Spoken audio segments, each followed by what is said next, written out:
والعصر ان الانسان لفی خسر الا الذین آمنوا وعملوا الصالحات وتواصوا بالحق وتواصوا بالصبر اما بعد۔ تمام تعریفیں اس اللہ عز و جل کے لائق و زیبا ہے جو تمام جہانوں کا بنانے والا اور اسے پالنے والا ہے، اور درود و سلام اس کے آخری نبی محمد صلی اللہ علیہ وسلم پر۔ ہم تمام مرد اور خواتین یہاں اس خطبہ جمعہ کے لیے جمع ہوئے انشاءاللہ عزیز اس مختصر سے وقت میں جو عنوان جو ٹاپک ہم نے پچھلی مرتبہ شروع کیا تھا کہ آزمائش میں گرفتار ہونے والے لوگ کون ہیں، وہ کون سے لوگ ہیں جن کو اللہ رب العزت ٹیسٹ کرتا ہے، ان کو آزماتا ہے، اور آزمائش کے پیچھے کیا وجہ اور اللہ رب العزت کی کیا حکمت ہوتی ہے۔ جو ہم کہیں گے اس کا کنکلوژن تھا ہمارے لاسٹ خطبے کا، وہ یہ تھا کہ اللہ رب العزت اپنے نیک بندوں کو آزماتا ہے، اور آزمانے کے پیچھے وجہ یہ ہوتی ہے کہ وہ کم وقت میں ان سے زیادہ اعمال کروانا چاہتا ہے، چونکہ انسان نیکیوں اور عبادت کر کے اس مقام کو حاصل نہیں کر سکتا، جبکہ نیکیوں کے ساتھ ساتھ اس کو آزمائش میں بھی ڈال دیا جائے اس کے درجات بلند ہو جاتے ہیں۔ تو اللہ رب العزت جب کسی کو آزماتا ہے، چاہے وہ فرد ہو چاہے قوم ہو، اللہ رب العزت اس کے درجات کو بلند کرنا چاہتا ہے۔ اور پھر ہم نے جو چیز دیکھی تھی کہ آزمائش اور عذاب میں فرق یہ ہے کہ دین پر چلنے کی وجہ سے، اچھائی کا حکم دینے کی وجہ سے، اسلام پر چلنے کی وجہ سے، حق کی بات کرنے کی وجہ سے جو تکلیف، دکھ، مصیبتیں، پریشانی آتی وہ آزمائش ہوتی ہے، اور جو دین کو چھوڑنے کے نتیجے میں تکلیفیں، دکھ، بیماریاں، آزمائش، پریشان آتی ہے، عذاب ہوتا ہے ادھر کی۔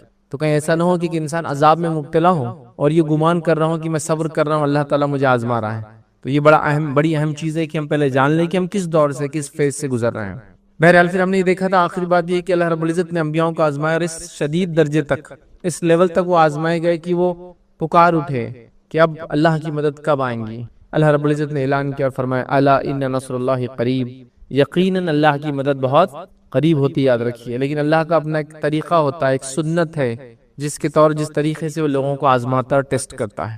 بہرحال تو ہم نے یہ دیکھا تھا، اور کچھ انبیاءوں کے ہم نے مثالیں بھی دیکھی تھی، اور کچھ حالات پر ہم نے تبصرہ بھی کیا تھا۔ اب آئیے آزمائش سے جو لوگ گزر رہے ہیں، آزمائش میں جو مبتلا ہے، وہ لوگ کیا کریں، یا ایسے لوگوں کے لیے ہم کیا کریں۔ اب یہ بات دونوں کے لیے ہے، یا تو وہ آدمی خود آزمائش سے گزر رہا ہے، یا وہ جو آزمائش سے گزر رہا ہے آپ اس سے اتنے قریب ہے کہ وہ آزمائش کا اثر آپ پر بھی آ رہا ہے۔ جیسے مثال کے طور پہ اولاد کا بیمار ہو جانا، اس کے لیے تو آزمائش ہے، لیکن والدین کے لیے بھی ٹیسٹ ہو جاتا ہے، حالانکہ وہ بیماری مبتلا نہیں ہے، لیکن وہ ایسے آزمائش سے پڑھ سکتے کہ ایموشنل ان کو تکلیف ہو رہی ہے۔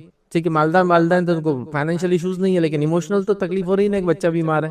کبھی ایسا بھی ہو سکتا ہے ایموشنل بھی پریشان ہے، فائنینشیل بھی پریشان ہے، کبھی ہیلپ نہیں ہے، اویلیبلٹی نہیں دواخانوں، کئی چیزیں ہوتی ہیں۔ تو کئی لوگ آزمائش میں مبتلا ہوتے ہیں، سارے لوگ ٹیسٹ کیے جاتے ہیں، بچوں کے نکاح نہیں ہونے سے، نکاح ہو کر مسائل ہونے سے، بیمار ہونے سے، تو یہ اس کے لیے بھی ہے جو گزر رہا ہے، اور اس کے لیے بھی جو اس کے اطراف میں ہے، جو اس کو اثر کو محسوس کرتا ہے، یا ڈائریکٹ اس کا بھی ریلیشن شپ ہے اس تکلیف سے، وہ بھی گزرتا ہے۔ تو دونوں کے لیے پوائنٹ سیم ہے کہ اب آزمائش سے گزر رہے ہیں تو کیا کریں، یا کوئی گزر رہا ہے میں دیکھ رہا ہوں تو میں کیا کروں، وہ بھی اس کے اندر باتیں انشاءاللہ عزیز آئیں گی، اور یہ اہم چیزیں یاد رکھیں۔ تو آئیے پہلی چیز، اگر کوئی انسان آزمائش سے گزر رہا ہے، وہ ٹیسٹ سے گزر رہا ہے، اور آزمائش کیا ہوتی ہے تفصیلات ہم رکھ چکے ہیں، اس لیے اب اس کے ڈیٹیلز میں ہم نہیں جا رہے ہیں۔ تو اگر وہ ٹیسٹ سے گزر رہا ہے تو سب سے پہلی چیز یاد رکھیں جو اس کو کرنا ہے، اور اس کے ساتھ والوں کو کرنا ہے، یا اس کو تلقین کرنا ہے، اس کے ساتھ والوں نے یہ کرنا ہے، وہ ہے صبر۔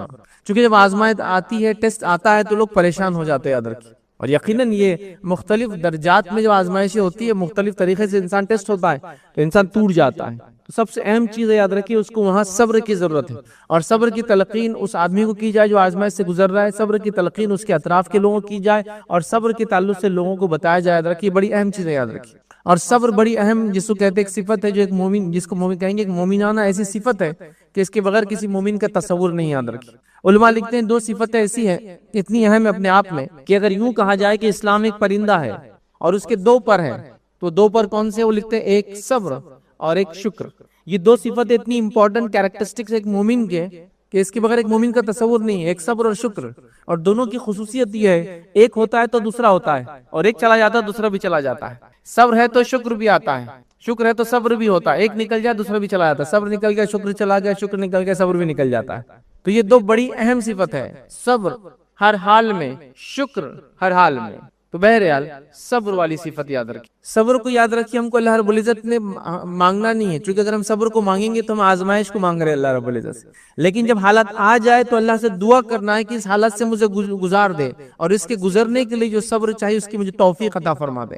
تو ہم خود صبر کریں اگر ہم آزمائش سے، بیماری سے، دکھ ہے، تکلیف ہے، مصیبت ہے، چوری ہے، ڈکیتی ہے، ظلم ہے، زیادتی ہے، جان و مال کا خطرہ ہے، ساری چیزیں ہو سکتی ہے، مطلب این نمبر آف ایشوز ایک انسان کے لائف میں ہو سکتے ہیں، ہزار قسم کی مصیبتوں سے ایک انسان گزر سکتا ہے ادرک، تو ہم کو صبر کرنا ہے ادرک، اور اس کے اطراف والے بھی کیا کریں، اس کو صبر کی تلقین کریں، یا اگر میں ہوں تھرڈ پرسن تو میرا بھی کام ہے اس کو صبر کی تلقین کروں اور اس کے اطراف والوں کو بھی صبر کی تلقین کروں، کیونکہ اس سے ایک ماحول بنتا ہے ادرک۔ اور صبر یاد رکھیں، اس کے لیے ہم واقعات کو یاد کر سکتے ہیں، الگ الگ تکلیفیں، الگ الگ واقعات موجود ہیں جس کو پڑھ کر ہمیں صبر آتا ہے، اس لیے کہ کبھی کبھار ایک انسانی ہیومن ٹینڈنسی، ایک فطرت ہے کہ وہ چیزوں کو دیکھ کر سیکھتا بھی ہے، تو اگر ہم اس کو اس سے بڑے صبر کا واقعہ سنا دے تو اس کو چھوٹے پہ صبر آ جاتا ہے، ایک دم نیچرل چیز ہے یاد رکھیں، جیسا کوئی کہے کہ فلاں آدمی بیمار ہے اور بیماری سے وہ مایوس ہو چکا ہے، تو دوسرا آدمی کہتا ہے فلاں کو تو کینسر ہے پھر بھی دیکھو کتنا حشاش اور بشاش ہے، جی رہا ہے زندگی، اس کو تو بتا دیا گیا 1 سال میں اس کی موت آ جائیں گی پھر بھی دیکھو خوش ہے، تو آدمی کو اس سے تھوڑا مضبوطی آتی ہے، اچھا لوگ ایسے بھی دنیا سے گزر رہے ہیں، آپ اتنے سے مصیبت پہ پریشان ہیں، اس کو دیکھو،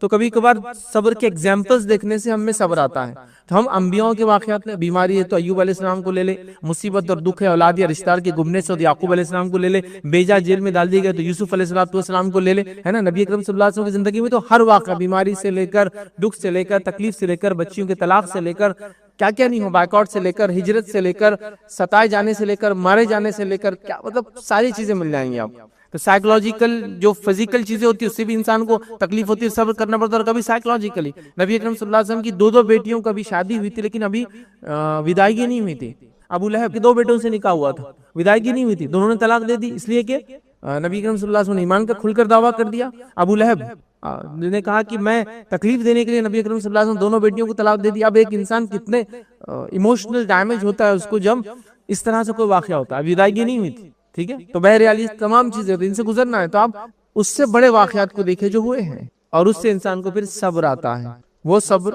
حاصل کرتا ہے، اور اللہ رب العزت سے یاد رکھے توفیق طلب کریں کہ اللہ اس حالت سے ہم کو نکال دے، تو سب سے پہلا کام آزمائش سے جو بھی شخص گزر رہا ہے اس کو ہم صبر کی تلقین کریں گے، اطراف کے لوگ صبر کی تلقین کریں گے، اور وہ خود بھی صبر کریں، جس کے لیے یا تو نصیحت اور واعظ کی جائیں گی یا پھر اس کو ایسے واقعات سنائے جائیں گے جو اس سے زیادہ صبر کہتے ہیں، جس سے اس کو صبر آ جائے اور وہ اس پہ ڈٹ جائے اور اس تکلیف سے، اس آزمائش سے گزر جائے آسانی سے، یاد رکھیں، اور صبر بڑی اہم چیز ہے، یاد رکھیں اس کے بڑے فائدے ہیں۔ نبی اکرم صلی اللہ علیہ وسلم فرماتے ہیں، حدیث ہے، بہرحال طویل حدیث ہے، بس مفہوم کے طور پہ کچھ باتیں اس کی بہرحال رکھ رہا ہوں، یاد رکھیے کہ نبی اکرم صلی اللہ علیہ وسلم فرماتے ہیں، جب ایک مثال موت کے لے لیجیے، اس میں صبر کرنا ہے، تو مثال اللہ کے رسول صلی اللہ علیہ وسلم فرماتے ہیں کہ جب اللہ رب العزت کسی کے بیٹے کو موت دے دیتا ہے، مطلب ایک انسان والد حیات ہے اور بچہ اس کا مر گیا، تو چھوٹا بچہ جس کا انتقال ہو جاتا ہے، تو اللہ تعالیٰ فرشتوں کو بلاتا ہے اور پوچھتا ہے کہ اے میرے فرشتوں، تم نے کیا میرے بندے کی جو بیٹے کی روح نکال لی؟ تو فرشتے کہتے ہیں ہاں آپ کا حکم تھا، ہم نے اس کی روح نکال لی۔ تو اللہ تعالیٰ پوچھتا ہے پھر اس نے کیا کیا، اس کے بارے میں حالانکہ اللہ سب جانتا ہے، تو وہ کہتے ہیں اللہ اس نے تیری حمد اور تعریف کی، تیری بڑائی بیان کی، الحمدللہ کا اس نے، تو اللہ تعالیٰ فرماتا ہے جاؤ اس کے لیے جنت میں ایک گھر بنا دو، اس کا نام رکھ دو بیت الحمد۔ تو بچے کی موت پر صبر کیا، نتیجے میں بیت الحمد پایا، دیکھ رہے ہیں آپ، تو صبر بڑی اہم چیز ہے، یاد رکھیں صبر بڑی اہم چیز ہے، تو یہ ایسی چیز ہے یاد رکھیں اس کا بدلہ سوائے جنت کی کچھ نہیں ہے۔ ایک روایت میں آپ نے فرمایا جب اللہ تعالیٰ بندے کی 2 نعمتوں کو چھین لیتا ہے، جس سے روایت میں علماء لکھتے ہیں آنکھیں مراد ہیں، ایک انسان اندھا ہو رہا ہے اب، تو اللہ تعالیٰ جب اس کی نعمتوں کو چھین لیتا ہے اور اس پہ وہ صبر کرتا ہے تو اس کا بدلہ سوائے جنت کے اور کچھ نہیں ہے۔ آنکھیں جاری ہے ایک انسان کی، تو وہ صبر کر رہا نہیں، اللہ بس تیری طرف سے تھا، بینائی چلی گئی، کوئی مسئلہ نہیں، تو اس کو سوائے جنت کے اور کچھ بدلہ نہیں ہے۔ تو ایک بیماری کے نتیجے میں اس کو جنت ملی، ایک موت کے بدلے میں اس کو جنت ملی، ہے نا، جنت میں گھر ملا، تو یہ بڑی اہم چیز ہے۔ تو صبر کے بدلے ریٹرنز بہت ہیں، اللہ تعالیٰ جس کو کہتے بڑا قدردان ہے اپنے بندوں کے معاملے میں، اور وہ ذرہ مطلب چھوٹی چھوٹی چیزوں کو بہانہ بنا کے ان کی مغفرت اور ان پر رحم کرنا چاہتا ہے اندر۔ تو ہر اوکیجن، ہر ایونٹ، ہر حالات، ہر آزمائش کو ہم ریوارڈ گیننگ، جس کو کہتے ہیں بدلہ لینے، اللہ سے اجر لینے کا موقع بنا سکتے ہیں۔ دیکھیے بچے کی موت پر صبر، بیت الحمد، آنکھوں کے جانے پہ صبر، جنت، ہے نا، تو کئی چیزیں ایسی، اور میں ایک لاتعداد چیزیں کہہ سکتا ہوں، سمجھ رہے ہیں، تو لہٰذا صبر بڑی اہم چیز ہے۔ تو صبر بہرحال ایک اپنے آپ میں ٹاپک ہے، اور آپ کو دیکھنا ہے تو آلریڈی میرا ریکارڈڈ ٹاپک ہے صبر کا بیان۔ بہرحال پہلا کام صبر، دوسرا کام کیا کرے، یاد رکھیں اللہ سے مدد طلب کرے، دوسرا اہم کام۔ ہم لوگ کیا کرتے ہیں، صبر ٹھیک ہے کر بھی لے، کبھی تو وہ بھی نہیں کرتے ہیں، اللہ سے مدد طلب کرنا چھوڑ کر پہلے اسباب کے لیے بھاگنا شروع کر دیتے ہیں، اسباب کے لیے۔ جیسا مثال کے طور پر ایک انسان اچانک کھڑے سے گر گیا، تو آپ کہیں اللہ کا تذکرہ کرے، ذکر کرے، اللہ اکبر، سبحان اللہ، اس کو کیا ہو چکا ہے، یا اللہ اس کے ساتھ حالات وہ کر، اور پھر بھاگے بھی۔ ہمارے پاس وہ اللہ سے مدد طلب کرنا چھوڑ کر سب کچھ ہو رہا ہے، بآخر جب فری ہو رہے تھے مدد طلب کرے، وہ اپنے نفس کو عادت ڈالے، سب سے پہلے دعا، سب سے پہلے دعا، جیسے مثال کے طور پہ آپ نے کوئی حادثہ دیکھا، ہاں بس کیا ہوتا ہے حادثہ دیکھے تو ارے باپ رے اماں کے پتہ نہیں کیا کیا الفاظ ادا کرتے ہیں، اللہ اکبر، تو پہلے اللہ کو یاد کیا، یا پھر فون لگاؤ، ایمرجنسی بلاؤ، ڈاکٹر کو بلاؤ، دواخانے لے کے بھاگو، سب ہے، لیکن چند جملے اللہ کے ذکر کے کرے اور پھر آگے بڑھے۔ ہر مصیبت پہ دعا، ذکر، اللہ کو یاد کرنا، مدد طلب کرنا، یہ سب سے اہم چیزیں یاد رکھیں۔ اس کے بعد سارے اسباب ڈھونڈیں آپ، مطلب اس سے نہیں روکا جا رہا کہ کسی کا ایکسیڈنٹ ہو گیا تو آپ صرف ذکر ہی کرتے بیٹھیں گے، نہیں، اسباب سارے ڈھونڈیں، آپ اللہ کا ذکر کرتے ہوئے اسباب کی تلاش میں فوراً لگ جائے۔ لیکن ہوتا یہ کہ اسباب تلاش کی جاتے اور اللہ کو یاد کرنا، دعا کرنا بھول جاتے ہیں ہم لوگ۔ میں اگر کسی کو دیکھ رہا ہوں تو دعا کروں اس کی مصیبت ہٹنے کے لیے، میں ایک تھرڈ پرسن ہوں۔ جو لوگ ڈائریکٹ انوالو ہے اس مصیبت میں، جیسا اس کے رشتہ دار وغیرہ تھا، وہ ڈائریکٹ دعا کرے چونکہ ان پہ مصیبت آئی ہے۔ جو شخص سے یاد رکھے اس کا بھی یہی کام ہے، اگر وہ ہوش اور حواس میں تو اللہ کا ذکر کرے، اللہ کو یاد کرے، اللہ سے مدد طلب کرے کہ اس حالت سے مجھے نکال، اور بعد میں سارے اسباب کو تلاش کرے، چونکہ اسباب کو تلاش کرنا بھی سنت اور یہ بھی تقدیر کا حصہ ہے، ٹھیک ہے۔ تو بہرحال دوسرا کام جو سب سے اہم کرنا ہے، یاد رکھیے اللہ سے مدد طلب کرنا۔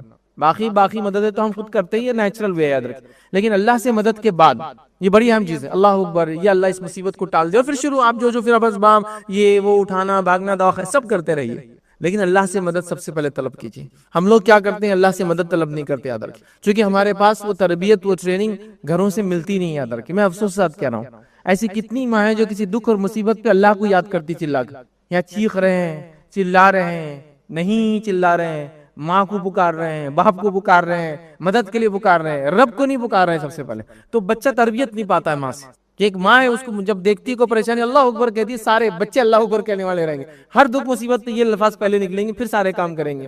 ہمارے پاس وہ معاملہ نہیں ہے، تو تربیت سے ہی شروع نہیں ہوتا ہے، نہ مطلب ہمارے بچوں کے ایسے نظم ہے جہاں جا کر وہ سیکھے کہ کیا کرنا ہے، نتیجتاً یاد رکھے جو چیزیں ماحول سے، اثرات سے آتی وہ ہمیں نہیں پائی جاتی، تو لہٰذا یہ کام کرنا ہے، اللہ سے مدد طلب کرنا، مصیبت اور آزمائش، دکھ اور تکلیف، بیماری اور ظلم اور ستم، سب میں اللہ سے مدد طلب کرنا ہے، دعا کے ذریعے، ذکر و اذکار کے ذریعے، اور اس کے بعد سارے اسباب اختیار کرنا ہے، اس سے میں نہیں روک رہا ہوں، لیکن پہلا کام کرنا ہے اللہ سے مدد طلب کرنا ہے۔ اور مختلف حالات میں مختلف انبیاء نے مختلف دعائیں کی ہیں، دعاؤں کی ایک بہترین کتاب ہے سعید بن علی بن وحف القحطانی کی حصن المسلم، ایسے حصن المسلم نام سے کئی کتابیں ہیں، لیکن یہ بڑی مستند کتاب ہے، 300 سے زیادہ دعائیں ہیں، ہر دکھ، مصیبت، تکلیف کے اندر بھی، اور ساتھ میں نماز، روزہ وغیرہ سب ہے اس کے اندر، انہوں نے سارا ڈے ٹو ڈے لائف میں جو چیزیں آتی سب کور کی، پاکٹ سائز میں آتی رکھیں، اس میں انبیاء کی دعائیں ہیں۔ جب موسیٰ علیہ السلام مالداری سے نکل کر ایک مصر میں کیس شروع ہو گیا، دوڑ کر بھاگ کر جو ہے پہنچے، تو وہاں آپ نے ایک دعا کی اپنے غربت کے ہٹانے کے لیے، ہے نا، مدد کے لیے اللہ، چونکہ اب سب کچھ جا چکا تھا ان کا، تو وہاں دعائیں۔ یونس علیہ السلام مچھلی کے پیٹ میں ایک مصیبت میں ہے، جانور نے نگل لیا ہے، ہاں ایک دعا کر رہے ہیں، تو آپ کو یہ دعائیں ملیں گی، انبیاء کی مختلف دعائیں مختلف حالات پر، تو آپ کو ساری دعائیں ملیں گی۔ یہ دعائیں سب سے مضبوط، سب سے جامع دعائیں، یہ وہ دعائیں جو اللہ کے سب سے محبوب بندے انبیاء نے کیے، جو اللہ رب العزت نے ان کو تربیت دی تھی۔ یہ دعاؤں کو چھوڑ کر بھی ہم پاس مسئلہ عجیب و غریب دعائیں ہم نے پتہ نہیں نکال لی، تو مستند دعائیں، ثابت شدہ دعائیں، اور اس کے علاوہ اگر عربی نہیں آتی تو اپنی زبان میں دعائیں، کوئی مسئلہ نہیں، یہ بھی کوئی مسئلہ نہیں، لیکن انسان کو عربی نہیں آتی ہے، جو دعا وہ کر سکتا ہے، دعاؤں سے معاملہ شروع کریں گا، یا اللہ ہماری مدد کر، یا اللہ اس مصیبت کو ٹال دے، یا اللہ ہمارے ساتھ آسانی کا معاملہ کر، یا اللہ اس مصیبت کو برداشت کرنے کا صبر عطا فرما، اور پھر آگے کام شروع ہو جائیں گے۔ تو دوسرا کام اللہ سے مدد طلب کرنا دعاؤں اور اذکار کے ذریعے۔ تیسرا کام یاد رکھیں، جو آزمائش سے گزر رہا ہے اس کے لیے یاد رکھیں، ڈٹ کر ہمت سے اس آزمائش کا سامنا کرنا،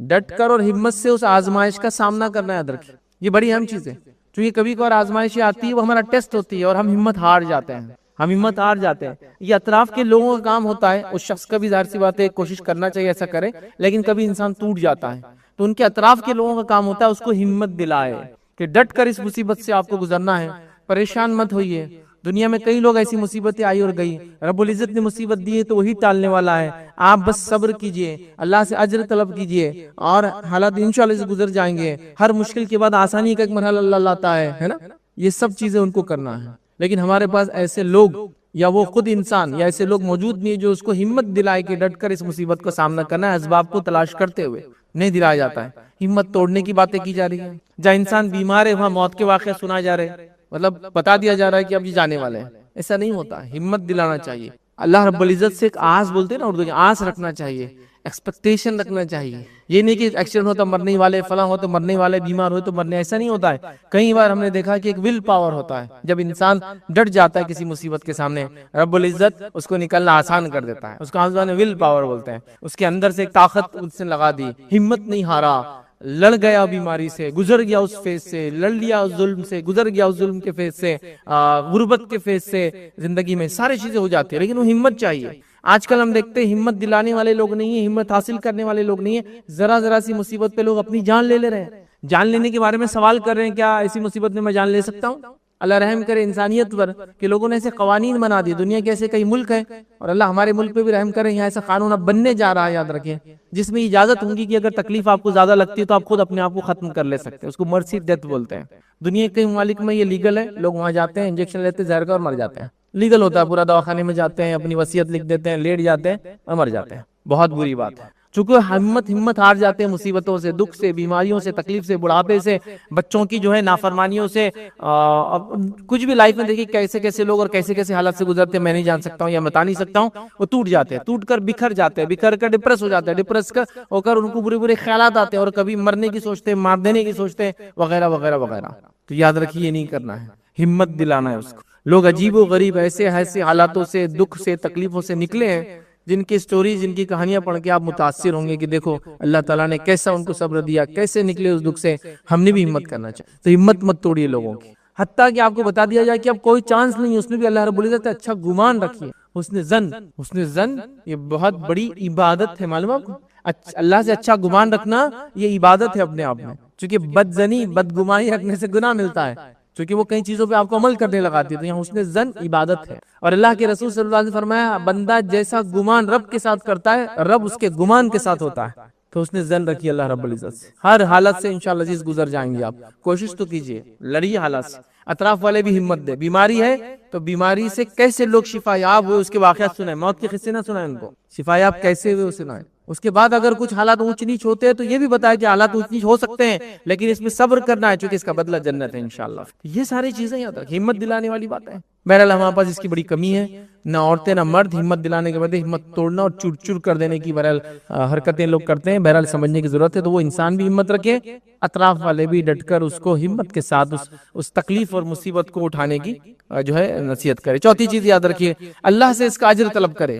جب بھی کوئی مصیبت، دکھ، تکلیف آئے تو ہم ہمیشہ اللہ سے اس کا اجر طلب کریں. یا اللہ میں اس کا اجر طلب کرتا ہوں اس تکلیف کا تجھ سے، میں تیری خاطر اس کو برداشت کر رہا ہوں، میں جنت کی خاطر اس کو برداشت کر رہا ہوں، میں جہنم سے آنکھ سے بچنے کے لیے اس تکلیف کو برداشت کر رہا ہوں، صرف تیرے خاطر. اجر طلب کرے اللہ سے، اس کا ریوارڈ ہے. یاد رکھیے، جب بندہ کسی تکلیف کو برداشت کرتا ہے اور اللہ سے اجر طلب کرتا ہے، اجر طلب کرنے کی نیت سے، تو پھر اللہ تعالیٰ سے کیا کرتا ہے؟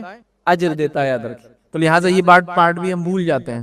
ہم اللہ سے اجر طلب کریں، یا اللہ میں اس مصیبت سے، غربت سے، دکھ سے، ظلم سے، ستم سے، برائی سے، تکلیف سے، ذہنی تکلیف سے، ڈپریشن سے، وغیرہ وغیرہ سے گزر رہا ہوں. میں تجھ سے اس کا بہترین بدل چاہتا ہوں. اب وہ بدل دنیا میں یہ ہو سکتا ہے کہ بیماری سے اللہ تعالیٰ شفا میں تبدیل کر دے، غربت کو مالداری میں تبدیل کر دے، برے حالات کو امن میں تبدیل کر دے، یا پھر دوسرا یہ ہو سکتا ہے کہ آخرت میں اس کا بدلہ ملے. تو اجر طلب کرنا بڑی اہم چیز ہے. ہم لوگ اجر طلب نہیں کرتے ہیں. ہم لوگوں میں سے اکثر لوگ بدنیت نہیں ہوتے، لیکن ہم بے نیت ہوتے ہیں. کوئی انٹینشن ہی نہیں ہمارا کسی کام کے پیچھے. نیت ہونا چاہیے. اگر ایک مباح کام کے پیچھے بھی نیت اچھی ہو جائے تو وہ بھی اجر دینا شروع کر دیتی ہے. کھانا پینا انسانی ضرورت ہے، مباح کام ہے، کرنا ہے، جینا ہے تو، لیکن نیت اچھی کر لے، اس کے پیچھے بھی انٹینشن کہ اللہ اس لیے کہہ رہا ہوں کہ اس سے صحت ہوں گی، اس سے عبادتیں کروں گا، لوگوں کی مدد کروں گا، اچھا جسم ہوں گا تو بہت سارے اچھے کام کروں گا، کھانا بھی آپ کا اجر دینا شروع کر دیں گا آپ کو. مثال کے طور پہ گھر میں آپ نے کھڑکی لگائی، کیوں لگائی؟ ہوا آئیں گی، اچھی ہوا تو آئیں گی، لیکن نیت یہ کہ اس سے کوئی مدد کو پکارے گا تو میں چلے جاؤں گا، اذان کی آواز آئیں گی تو میں نماز کو جاؤں گا، ہے نا، اور فلاں ہوں گا. اچھی ہوا تو آنے ہی والی ہے، اس سے وہ فائدے نہیں جائیں گے اس، لیکن انٹینشن بدل کے آپ جب تک کھڑکی لگی اجر دیں گے. کیوں؟ تو آپ کی نیت یہ تھی کہ اس سے یہ فائدے اٹھائے. گھر بنائے آپ نے، سب بناتے ہیں اپنی حفاظت کے لیے بناتے ہیں، اچھی زندگی کے لیے گزارتے ہیں، لیکن آپ یہ کہیں کہ اللہ میں اچھا گھر اس لیے بنا رہا ہوں کہ اس کے اندر میرے بیوی بچے محفوظ رہیں گے، فلاں فلاں فلاں ہوں گے، تو یہ گھر بھی اجر دیں گا. تو مباح چیز کے بچے اچھی نیت اجر دینا شروع کر دیتی ہے وہ چیزیں. تو لہٰذا تکلیف ہے، دکھ ہے، بیماری ہے، پریشانی، ظلم ہے، ستم ہے، تو ابھی رونا دھونا، جزا فضا، تقدیر کو کوسنا یہ نہیں کرنا ہے، اللہ سے اجر طلب کرنا ہے. اے اللہ یہ مصیبت سے ہم گزر رہے ہیں تیری خاطر، تو اس کا بہترین بدلہ عطا فرما. یہ کرنا ہے، یاد رکھیے. تو اللہ سے اجر طلب کرنا ہے جب بھی مصیبت سے ہم لوگ گزرے. یاد رکھیے. پانچویں چیز یاد رکھیے، بڑی اہم چیز ہے وہ یاد رکھیے، وہ یہ ہے کہ شیطان کو آپ کو بہکانے کا اس موقع پر موقع نہیں دینا. یہاں اگر شیطان کو آپ نے چانس دیا بہکانے کا تو شیطان آپ کو لے ڈوبیں گا بھی، یاد رکھیے. کیوں؟ تو اب آپ دکھ اور تکلیف میں ہیں. یہاں وہ آپ کو ایسے ایسے خیالات لائیں گا، اللہ تجھے بلا چکا ہے، اتنی عبادتیں کر کے اب کیا فائدہ ہوا ہے؟ گناہگار تو تیرے سے اچھے رہے، ان کو تو کچھ ہوا نہیں، تجھے ہو گیا ہے.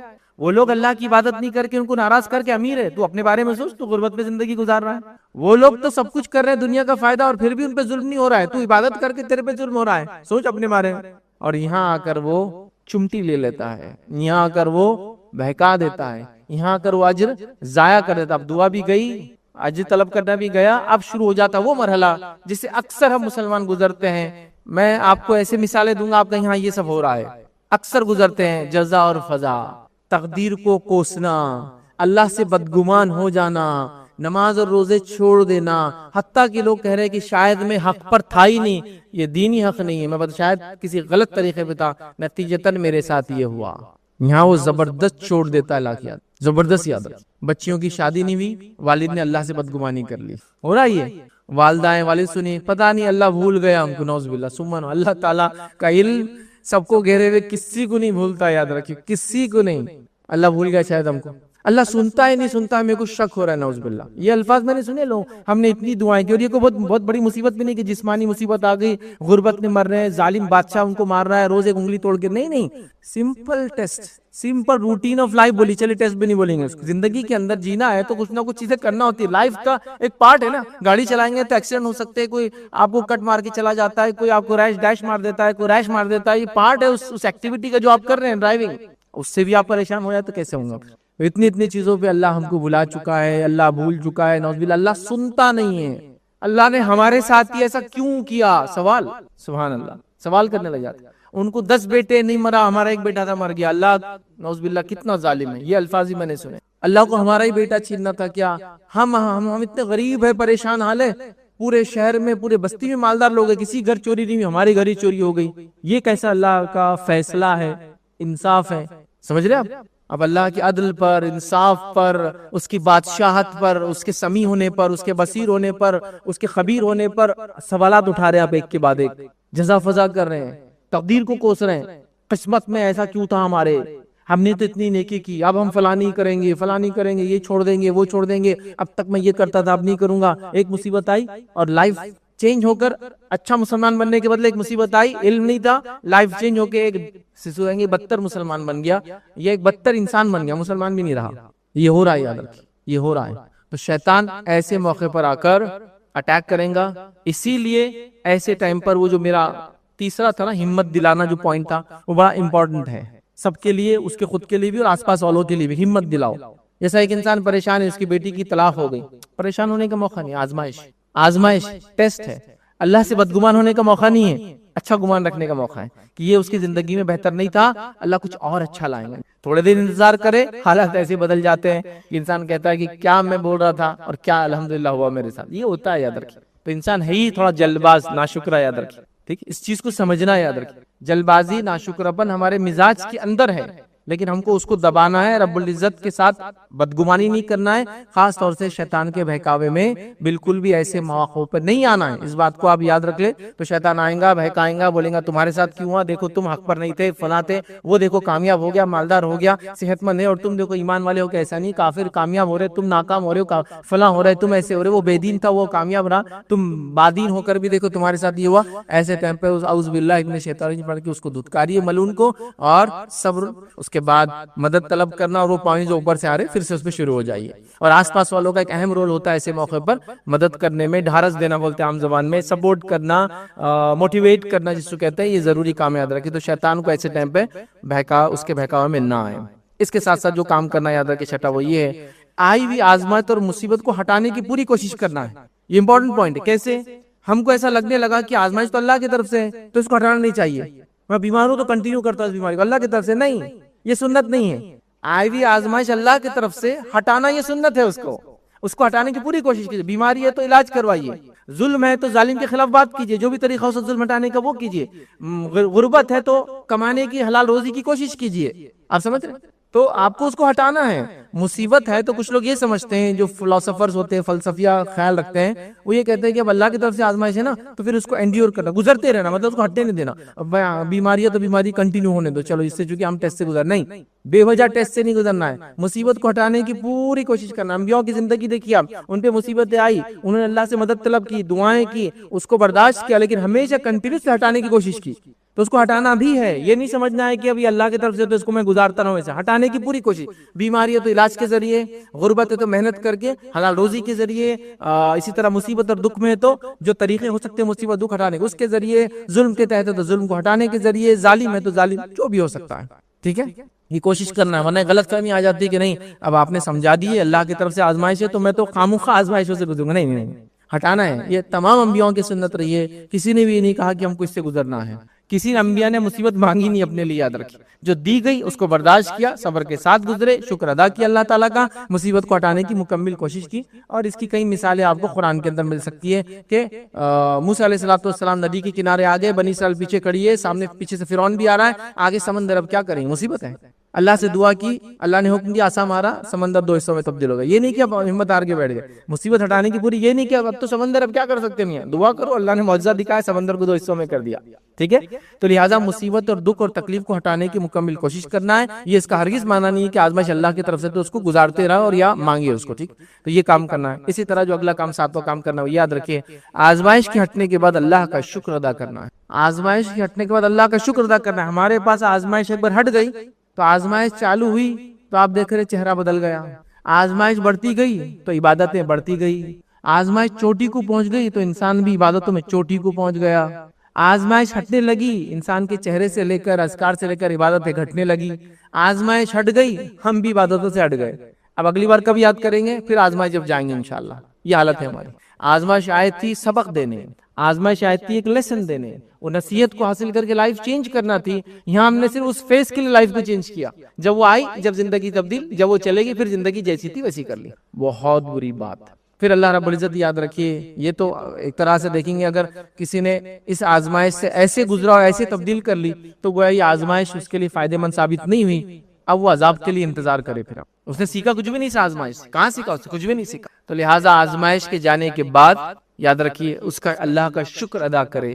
جو اس کا معنی یہ ہوا کہ اپنے زندگی کو اب بدل لیں اور ایک اچھا مومن، ایک اچھا مسلم بن کے زندگی گزارنے کی کوشش کرے.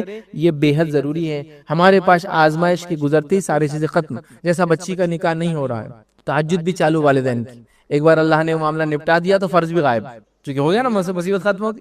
بیماری آ گئی تو پھر نمازوں میں، اذکار میں، منتوں میں، مرادوں میں سب ہو رہی، اللہ کے لیے پورا کرنے کی کوشش کر رہے ہیں. ایک بار چلے گئی تو یہاں منت میں جا 100 رکعتیں پڑھ رہے تھے، اب وہ جو فرائض والی 17 رکعتیں ہوتی، فرض نمازیں اگر گنے نہیں وہ بھی نہیں ہو رہی. تو یہاں 100 رکعتیں ایکسٹرا پڑھ رہے تھے، ابھی فرائض بھی نہیں ہو رہی. وہاں صدقات کے اندر بکرے کے بکرے قربان ہو رہے تھے، یہاں واجب جو زکات ہے وہ بھی نہیں دی جا رہی. اب چونکہ اب ہو گیا نا مسئلہ، اب جب آئیں گے مصیبت پھر کچھ کریں گے ایسا.